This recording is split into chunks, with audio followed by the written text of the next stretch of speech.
Welcome to the Close the Chapter podcast. I am Kristen Boyce, a licensed marriage and family therapist with a private practice, Pathways to Healing Counseling. Through conversations, education, strategies, and shared stories, we will be closing the chapter on all the thoughts, feelings, people, and circumstances that don't serve you anymore and open the door to possibilities and the real you. You won't want to miss an episode, so be sure to subscribe. Welcome to this week's Close the Chapter podcast. I am so glad you are joining me today. This interview is a little bit different than I normally do. I was just intrigued by her bio, and I thought she would be somebody very interesting to have on the podcast. We had a great conversation. We talked about her journey to kind of manifest, if you will, her dream, how she overcame self-doubt to make a transition and pivot. Her experience in Hollywood, working for Entertainment Tonight. She did that for several years and then worked for Us Weekly. And we didn't dive so much into that, just some into that, and then worked on how she began to work on herself and her sobriety. It's a very good conversation. Let me introduce you to her. Kayley Hamilton is the founder of Kayley Media and the two-time Emmy Award-winning celebrity news reporter, journalist, and producer. Kayley grew up mesmerized by the glamour of Hollywood and the influence of celebrity. Her childhood dream was to meet the people whom the world adored, to speak with them face-to-face, and to connect with them as humans. She didn't want to be them, she wanted to know them. Although she was an extremely shy young girl from Colorado, her heart was always set on the bright lights of Hollywood. By having just slightly more self-belief than doubt, she could manifest her dream of being a red carpet reporter. Kayley pushed past her fear and made her Hollywood dreams come true. As a celebrity journalist for 7+ years, Kayley has interviewed hundreds of A-list stars, including The Rock, Kim Kardashian, Chris Pratt, Katy Perry, and more. And she's done so on the biggest red carpet, including the Oscars, the Golden Globes, the Grammys, and the Emmys. Kayley has worked alongside the most talented and hardworking people in the entertainment industry and has experienced the biggest scenes of TV, digital, and print news media. In 2020, when life changed for all of us, Kayley experienced a life transition, turned inward to search for guidance. Through the power of media, thought leaders, experts, high-value, heart-centered people found her. It was because of podcasts, digital articles, television segments, blogs, virtual talks, and more that Kayley was able to discover not-so-distant members who expanded her outlook on life and helped her restructure the vision that she believes was possible for the future. In 2021, Kayley Media was established to help mindful, heart-centered, and purpose-driven entrepreneurs reach the people waiting to hear from them by spreading their message and increasing their visibility through the power of earned media exposure. We also talk about social media and its impact.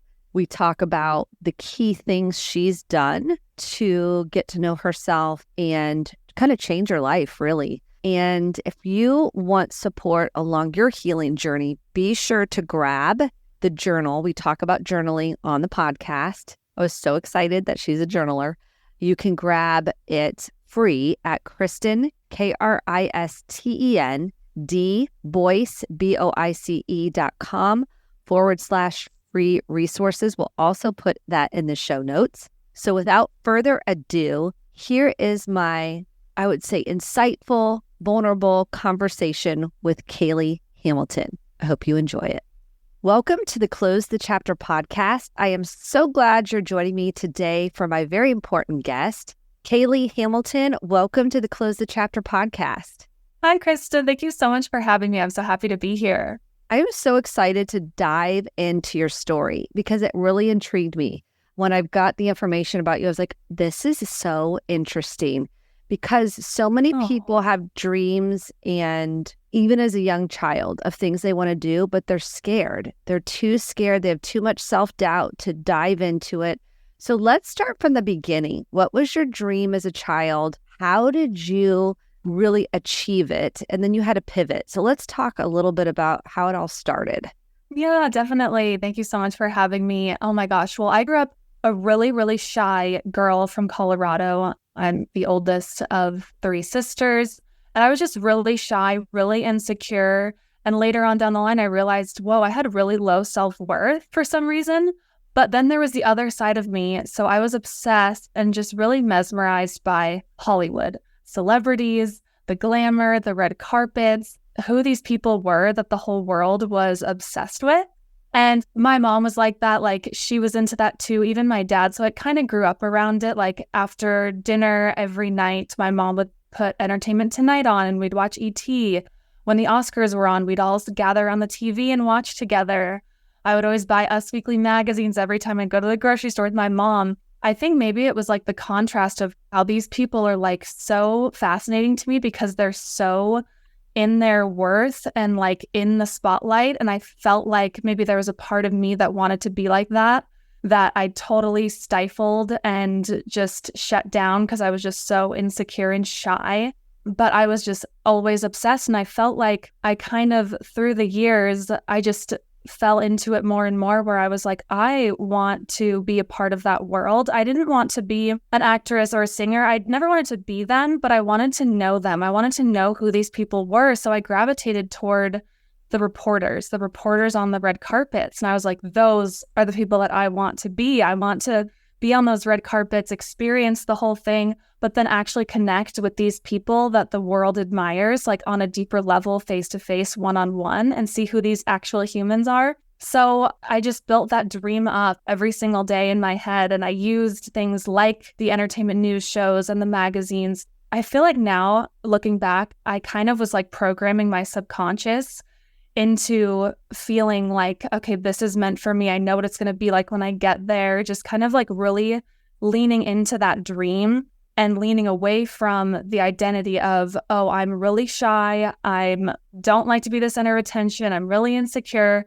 I didn't let myself kind of identify that with that as I got older because I wanted the other side of things so badly, of being on red carpets and having that job. So I ended up going to college in San Diego. So I was one step closer to LA and Hollywood. And then the summer before my senior year of college, I ended up landing an internship at Entertainment Tonight, of all places, #1 entertainment news show. And it was just like a total dream come true, but it also felt very surreal because you have that side of yourself where you convince yourself that you're so meant for these big things. But then when it actually happens, it like takes your other side of your mind to kind of catch up. So I was like, wait, is this real? Is this surreal? It didn't feel real at all until I actually stepped foot into the ET offices. I saw the set. I saw them filming the show that I had been watching my entire life.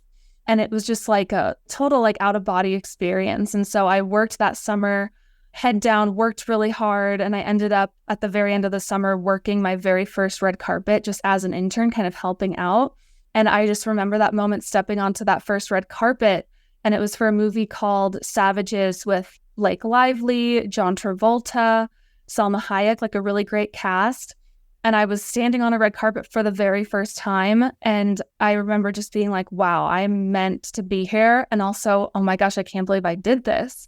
And so after that, I graduated college and ended up working at ET 4 to 5 years, worked very, very hard, ended up becoming the head of a department, and ended up interviewing the celebrities on the red carpets, like actually being handed the microphone. I remember the first time I ever did an interview, I basically blacked out. Like I felt like I had to shove myself off of a diving board, like jump off a cliff. And then I came to, I was like, I hope that sounded good. I was so nervous. But yeah, I had the most wonderful time working at ET. Like I just felt like all of my dreams came true. And then I ended up having to leave that job because I suffered burnout, and we can get into this. But I suffered burnout, kind of came back around, became a reporter at Us Weekly magazine. So like all of the things that I had consumed, I ended up working for. And it was like so magical. But I also learned a lot of things in my 20s of how important self-care is and how important boundaries are, and not throwing yourself into something to where it's all consuming. So that was also what led me to 2020, which is when I pivoted to leaving entertainment news and starting my PR agency to help people basically utilize the power of the media to be seen and find audiences who need them, which is similar to something that I went through in 2020, which we can talk about too. But that's kind of the overview of everything. So I want to dive into this because You said you were shy growing up and kind of had a lot of insecurities. I think most of us can identify there's parts of ourselves that we just struggle with. We don't feel good enough, smart enough, thin enough, successful enough. I mean, we can fill in the blank. How did you work through that to be able to feel like I do have worth and value? I can pursue my dreams. So talk about that process for you. I think the first part is like, I was a big daydreamer. Like I loved to fantasize. Like if I was sitting in class, getting kind of bored, like zoning out at the end of the day, I would fantasize what my dream life looked like to the point where I would start to feel it. And later on, I realized, well, I was like manifesting back then. But it was just, I would really fantasize and lean into what that would feel like, what the dream version of myself, who they were, what they were doing, how they felt. And I really just gave a lot of energy to that, to the point where I was really feeling it and like kind of retraining my subconscious mind to become that person. Another thing that helped me is finding expanders, like people who kind of represent or are doing the thing that I want to do, but who also I relate to. So there were shows when I was younger, like The Hills, where these girls would go to LA and they were working these events and they would work really hard and they were really successful. And I felt like I kind of related to them. And I just thought like, wow, if they can do it, why can't I do it? So expanders was another thing that helped me. And then as I got older, just really finding the tools for self-care and self-development. And 2020 was what gave me the ultimate shift. But yeah, it was definitely just leaning into my desire and leaning into like the what if positive rather than leaning into the what if negative and letting the negative self-talk or the negative things that you might identify with become your reality, just like not allowing it to happen. And so you had this idea of this fantasy about Hollywood. Do you feel like, because we can glamorize Hollywood in their lives, but at the end of the day, they're humans just like us, own insecurities. They can appear confident, but really a lot of them underneath that are looking for worth and values through achievement and things like that. So what did you discover did you peel back the layers and figure out they're just humans like us? Tell me about that. Yeah, definitely. And it was so interesting because these people put themselves on such a pedestal being in Hollywood, and then they get so scrutinized, criticized by people on social media. But even before social media, it was like the tabloids and the reporters and the paparazzi.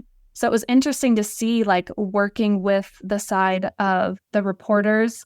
And Entertainment Tonight is a very like classy show, and that's not a tabloid show, and they very much uplift and support celebrities, things like that. But it was interesting to see the people behind the scenes who were probably we all had insecurities, but we're all such fans. So it was kind of like an interesting thing behind the scenes. And then with the celebrities, they're so like in their purpose and in their worth. And there are certainly ones where it might get to their head, there's narcissism there. But for the most part, honestly, like I experienced so many lovely people who I got to interview. I could count on one hand, like the not good experiences that I had. Every single celebrity that I interviewed was so just lovely to speak to. And they were so grateful that we were giving them the platform to be seen.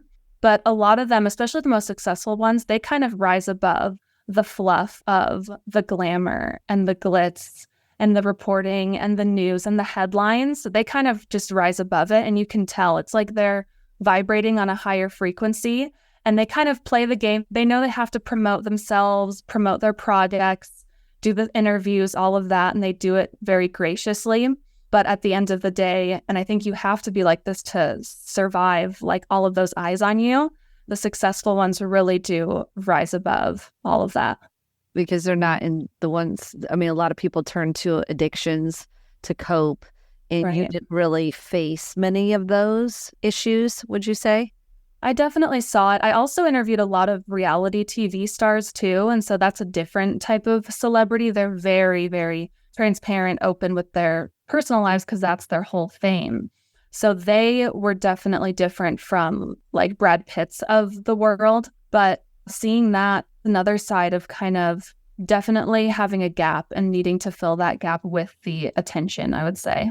Yeah, because that can be an addiction in and of itself. Yeah, definitely. And is that feeding someone's need, that attention maybe they didn't get in childhood, or that unmet need of being seen and known? That becomes the addiction of choice. Maybe not choice is the right word, but the subtle addiction. And you can see it in social media. It's like, oh, I just need more likes. I need more comments. I need more followers.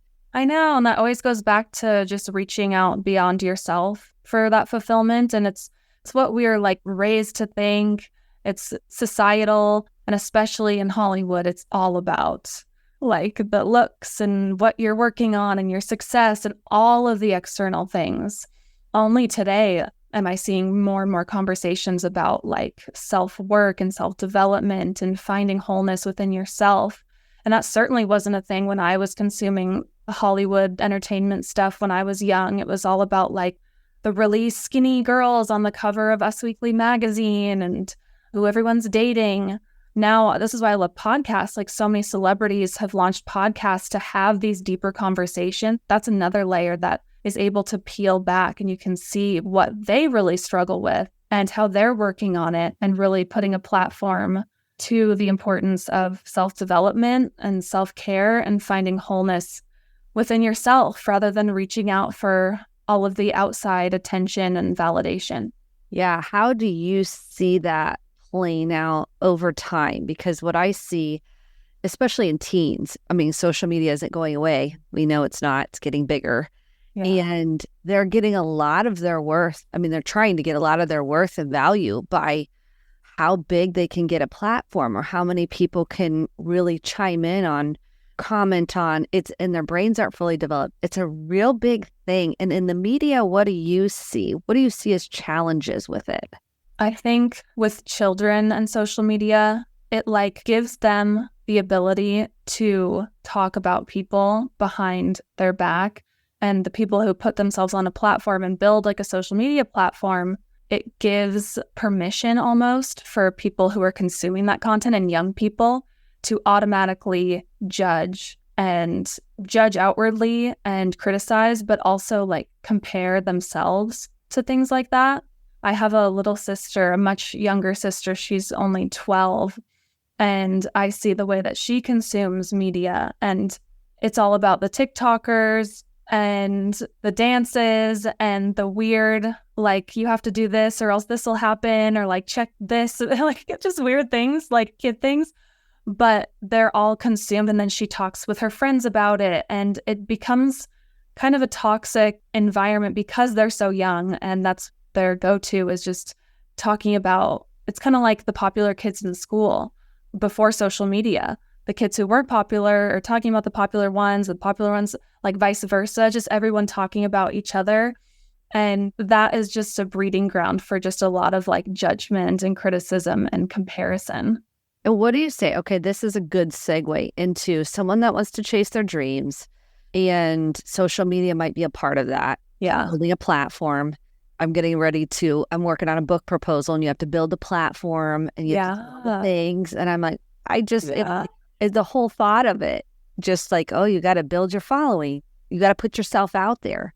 And people are afraid of criticism and judgment. Yeah. And I've heard people say, oh, they're out there all the time. They just think life is all about them. And I'm like, oh my gosh, like the criticism people. So what do you say to someone that's like, I'm scared to put myself out there. I'm scared of the criticism or what people think? Because that's a huge part of chasing dreams, where people get afraid of what other people think and fear of how they're going to look and their image and failure.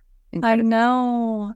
And it's so common. I would say, like, you are so not alone. And every interview that I've ever heard of the biggest celebrities and the biggest business owners, CEOs, entrepreneurs, every single one of them comes back to this main issue of insanely hurtful criticism that happens online.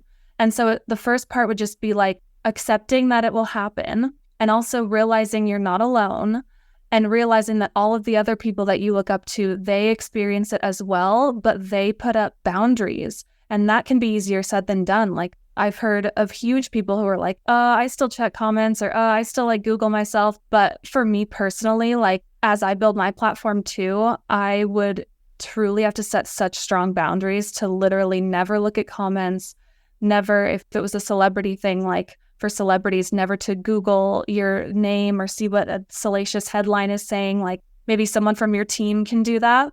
So I would say set very firm boundaries when it comes to that, and just realize it's part of the territory. And then also realize, like, you've made it when you have haters kind of thing. Like that's kind of the lighthearted way of looking at it. But lean back into your purpose and your mission. Like, why is it that you are building this platform? It's to reach the people who need to hear from you. In 2020, when the world shut down, I was no longer doing red carpets. We were all stuck at home. That same like month that everything shut down, I went through a breakup. I was turning 30 that year. It was just one of those years and times where I was like, oh my gosh, I have no idea what my future looks like anymore. I don't know when Hollywood's going to open back up. Do I even want to work in the entertainment industry anymore? I'm so sad. And I turned inward, and literally all of these incredible people found me through the power of the media, like incredible thought leaders, experts, people who were sharing their story, entrepreneurs. They showed up by being on podcasts, by doing articles, by going on TV, and by really being transparent and telling their story and telling their success stories, their adversities. And I ended up consuming just like all of this inspiration because these people showed up for me, and because they showed up on these big platforms and had these big platforms and personal brands, they were able to share their stories, their expertise, their tools for all of the things that I needed: self-help, entrepreneurship. I started meditation practice. I even stopped drinking alcohol. Like it really shifted all of these things for me. And I realized, wow, there are so many incredible people outside of Hollywood who are doing incredible things and sharing the most profound things that helped me totally rewrite how I saw my future and how I saw my life and how I was living. And so that was the epiphany in me, where I realized there's so many incredible people that need to build up these platforms and need to be seen on bigger platforms in order to reach the people who are just like waiting and dying to hear from them, which is exactly how I felt in 2020. And I was so grateful that these people made themselves visible on these platforms, because it totally changed my life, and it totally made me want to help other people like them be seen on media platforms through my PR agency. So that's what I would go back to, is like leaning into what your mission is, what your purpose is, and thinking about who are the people on the other side of your big platform who are listening to you and reading about you and paying attention to you that you can help. Okay, we got to talk about you gave up alcohol. Do you know how many people like my clients, that I'm like, your life would change? And they're like, socially, and my partner drinks, my friends, friend group drinks. What am I going to do? Walk me through it. And you just jumping on this because it's big. I love it. How did you get to the point where you decided, you know what, I need to make a change and I'm giving up alcohol? Tell me about it. Oh, I love it. Thank you for asking. Oh my gosh. It was doing the self-work, starting a meditation practice, really leaning into self-care. And as you do that, you again, reframe your subconscious, and you start to just elevate the frequency that you're vibrating on. And your brain just wants to make better decisions. And so time went on, and I was practicing things that made me feel really good, like meditation and journaling and a gratitude practice and affirmations and things like that. And pre-2020 me really leaned into alcohol as it helped me I worked so hard during the week, and then on the weekends, it was like my escape. So I just needed that to balance out the burnout and the crazy hours and the endless work and the pressure I put on myself and all of that. And so 2020 allowed me to not feel all that pressure. It allowed me to have the self-care. And then that's when I decided to start my company, my agency. And I was like, okay, I'm going to be a full-blown entrepreneur. I'm going to quit my job, and I have to build out this successful business, or else there's no plan B, there's only plan A. And I realized with the drinking on weekends, it was putting me out of commission. Sunday, Tuesday, my brain fog was so bad, and it gave me such paranoia, anxiety. the after effects just no longer became worth it being a fun social thing on the weekends. And also just like up leveling my whole life and starting a business. I was like, there's no way I'm going to be successful and do the things that I want to do if I'm drinking on weekends and then like hungover and it's still lingering throughout the week. Like I just don't have the productivity to be able to do that. And so I stopped, and I just totally stopped cold turkey after one weekend of like drinking with my friends. And I was like, I don't want to live this life anymore. It just didn't feel in alignment anymore too. And so I stopped drinking, and I still love to go out, be social, and like I love to dance. I grew up a dancer. But when I started to go out again, I would literally just order soda water with lime. And that's another thing, like kind of tricking. It literally helps to trick your like body subconscious into thinking that you're drinking when you're out at a bar or restaurant or something by having just a glass physically in your hand. And then that also helps with people asking like, oh, why aren't you drinking? Like, where's your drink? It looks like a cocktail. It's just a soda water, easy peasy. And so I started doing that, and things shifted. I was going out less anyway, but wow, did things shift? Like even physically, like my hair became thicker. There was just like some weight that just like sloughed off that I was carrying from alcohol. And then just my mindset, you just like get so clear and you feel so whole and so much more in control when you don't have any alcohol in your system. People will say, well, I only drink on the weekends, or I don't drink hard alcohol, or I only drink beer, or whatever the rationalization was. You decided you didn't like how you felt, the benefits, the cost was outweighing the benefits, and you decided just to give it up. Now, I will say, if you may need a medical doctor if you're going to give it up, like if you're, depending on the severity of how much use you're having, to consult your doctor or get help. I mean, if you need the detox program. And what I hear from you is that it changed your body's functioning. So your hair started to grow, your energy, your brain fog cleared. I'm hearing that. What about socially? Because people are so afraid. I know, like, just socially, yes, you have your soda water or soda, but emotionally, people are so afraid. It might change friendships. I mean, talk about that part. Did it change socially for you? It did a little bit. When you first start going out without alcohol, it does feel like kind of wobbly, and you feel really like, oh gosh, am I going to be weird? Like I'm used to feeling this way, but I'm going to be like way more clear-minded. And so it does feel wobbly at first, but you really do get over it.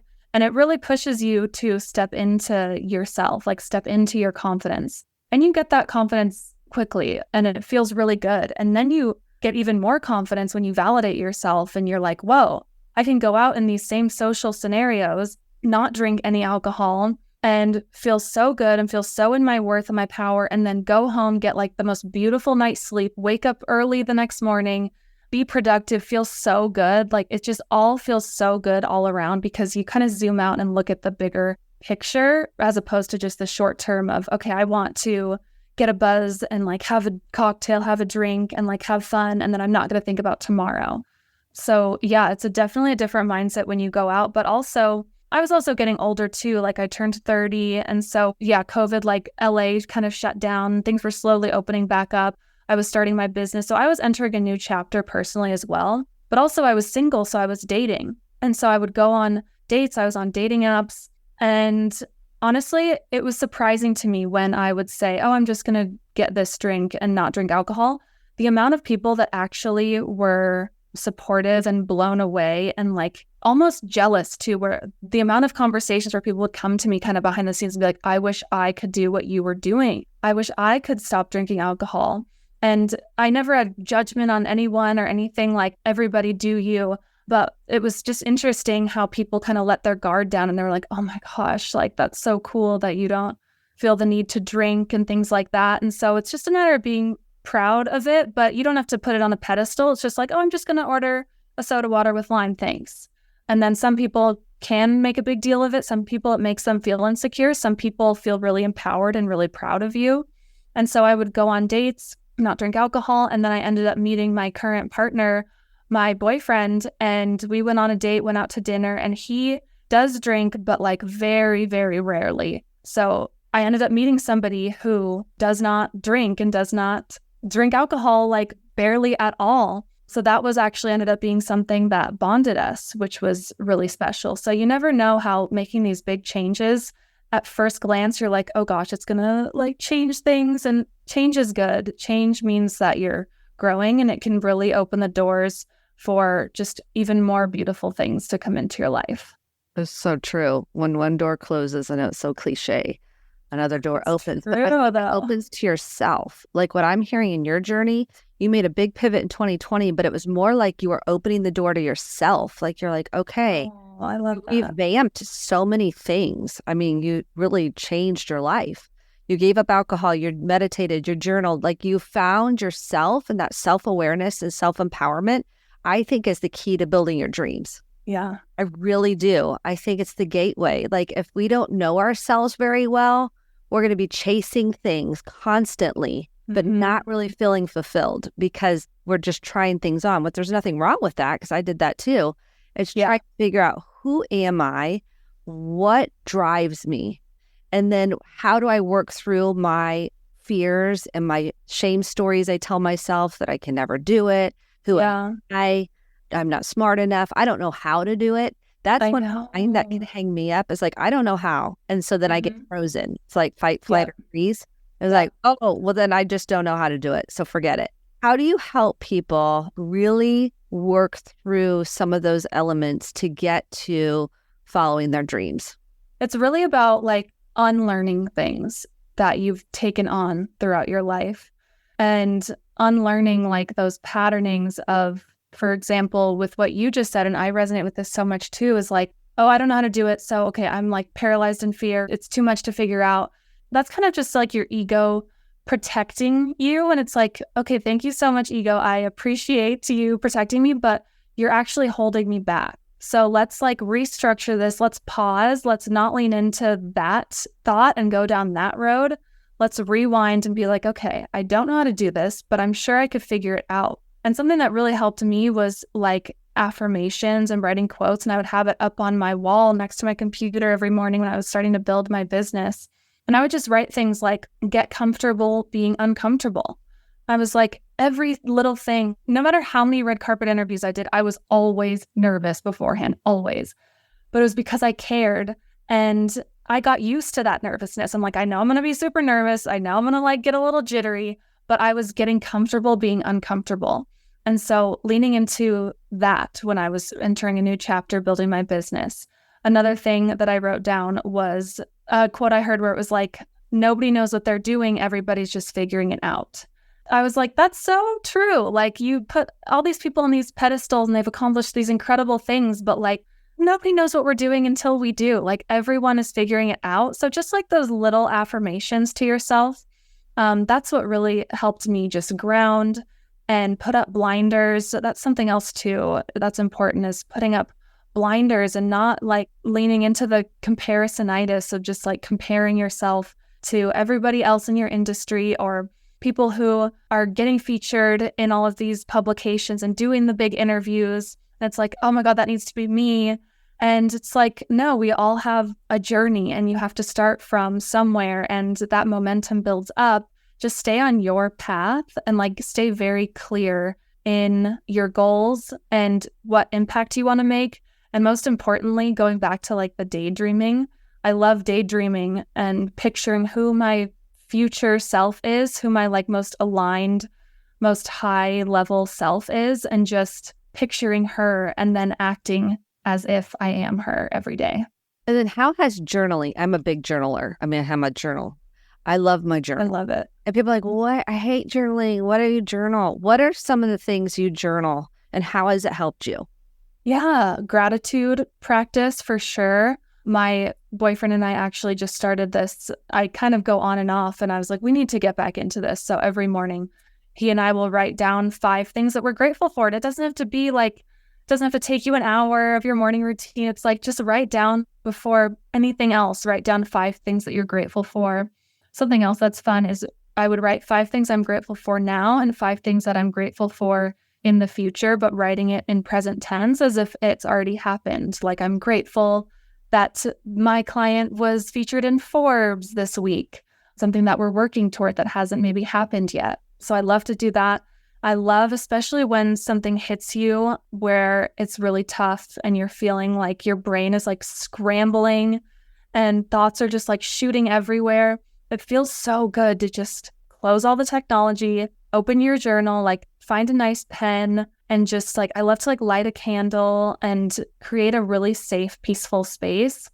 And then write down without judgment whatever's going through your mind. Like, I'm feeling like this. I wish this didn't happen. I'm really scared about this.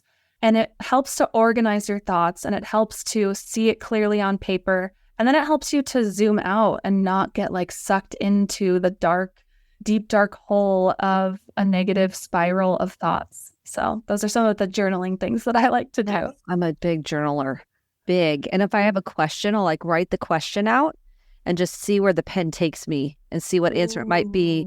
What do you think I need to do next? I don't know. And I might just say, I don't know. And then all of a sudden something will come through. And I love that practice, like writing out questions. I'm going to start doing that. It's so helpful. I love that. And tell us, as we kind of just summarize everything, what kind of meditation? People are like, I can't sit still. My brain won't sit still. Like, how do you, like, what kind of meditation do you, and how has that been helpful? Oh my gosh, it feels so nice. I understand why people get scared of sitting in silence or sitting in their thoughts, which I totally understand and empathize with. I think the perfect first place to start is by doing guided meditations. So even just going on YouTube or even in your podcast app, just search meditation, and start small. Start with like 5 minutes and just get comfortable. I like to make it like a nice ritual where it's like, I'm treating myself. This feels so nice. Like, you're wearing something comfortable, you're in a comfortable position, seated or laying down, and then you just play a nice guided meditation, and they just take you through breath work, and you breathe, and then they tell you kind of what to think about. And rather than like, oh my gosh, I have to sit in silence, my brain's going to go crazy, you can really ground and like get out of your head, get into your body when you do guided meditations. So I really, really love guided ones. And I love guided ones too, where if I'm feeling really good and feeling like I'm really in the mood to manifest or create like a new dream, then I'll do guided ones where they're specific to dream building or achieving accomplishments. And so you drop into that and you picture what you want to achieve, you feel the feelings, and it's really a peaceful thing to do for yourself. And it really helps to ground into your body and get out of your mind, because all day long, all night long, we're just always so much in our heads. And when you're in your head, you just get into autopilot, and like every day is like the same thing. And then you just become kind of a robot. And then you wake up a few years later, you're like, what did I even accomplish? Like, I'm still in the same place. There's no intention behind it when you're always just stuck in like a spiral loop in your head. So that's why it's so important to just like pause, get grounded, get out of your head into your body, and get really intentional with the life that you're trying to build. Yeah, I love that. And I love like get on YouTube and go, okay, meditations for anxiety, meditations for sleep. Exactly. You can do meditations for depression. You can do like meditations for fear. I mean, you can type in anything and it'll come up. So I love that you do guided meditations. Thank you so much for sharing with us. Is there anything we didn't cover in terms of chasing your dreams that you would want to share? Oh, thank you so much for having me. This is such a lovely conversation. I love talking about this stuff, and you guided it so well. You're so good at having these conversations and interviewing. I would just say for people who want to like accomplish their dreams, and we really help business owners up-level their entire businesses and themselves by being seen on big platforms in the media. And it's so intimidating and scary. And I totally get it because I've gone through this before. But it's just remembering like, it's not about you. It's about the people that you're helping and the impact that you're trying to make. And that feels good when you kind of like take the pressure off of yourself and lean into what your actual purpose is. And also just thinking about, obviously the media is a crowded landscape. And so a lot of people are like, does the media care about what I have to say? Like, do they care about my expertise? Other people are already talking about this? And the answer is yes, because the way you see things and explain things through your lens and your lived experience will resonate with the exact people who you're meant to impact, and the exact people who it'll click for them because they heard it through your mouth and through your lens. So I always tell our clients that it's just so important to be seen so you can reach the people who need to hear from you. So that's my final thoughts. Thank you so much. Where can people find you? Yeah, they can find me at kayleymedia.com or Kayley Hamilton _ on Instagram, spelled Kayley. Thank you, Kayley, so much for sharing your heart, your wisdom, and your journey. I really appreciate your vulnerability and transparency, because that helps people connect, and then they can feel like, oh, she did that, I can make a change. So thank you so much. Oh, thank you, Kristen. I really appreciate it. Thank you so much for listening to the Close the Chapter podcast. My hope is that you took home some actionable steps along with motivation, inspiration, and hope for making sustainable change in your life. If you enjoyed this episode, click the subscribe button to be sure to get the updated episodes every week, and share with a friend or a family member. For more information about how to get connected, visit Kristen, KRISTEN, Boyce, BOICE.com. Thanks, and have a great day.